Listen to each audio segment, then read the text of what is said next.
கமர்ஷியலா வந்து நமக்கு வந்து தொல்லை கொடுக்க பார்க்கிறார்கள் என்ற அந்த எண்ணம் ஒரு நாட்டுக்கு வந்துருச்சுன்னா, அதோட நீங்க காலி. உங்களுக்கு இப்போ வந்து இந்த ரீஜியன்ல ஃபிரெண்ட்ஸ் கிடையாது. உங்க அருகில் யாருமே ஃப்ரெண்ட் கிடையாது இப்போ. இது அண்டை நாடுகள் வந்து ஒரு நாடு கூட பாகிஸ்தான் தான் தீவிரவாதத்துக்கு காரணம் என்று சொல்லவில்லை.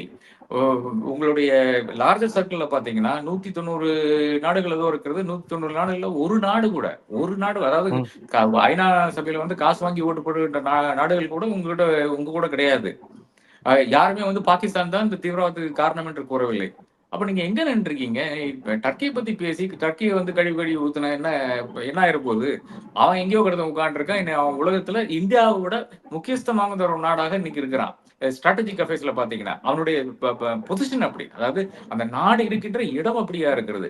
அது சிரியாக்கு அருகில் இருக்கிறது, இஸ்ரேலுக்கு அருகில் இருக்கிறது, உக்ரைனுக்கு அருகில் இருக்கிறது, ரஷ்யாவுக்கு அருகில் இருக்கிறது, யூரோப்புக்கு அருகில் இருக்கிறது. இதெல்லாம் தான் ஒரு பவுண்டரியா இருக்கிறது. அப்படி இருக்கின்ற ஒரு நாட ம். பத்தி நீங்க ப ஏன் பகிச்சுக்கிறீங்கன்னு எனக்கு புரிய மாட்டேங்குது.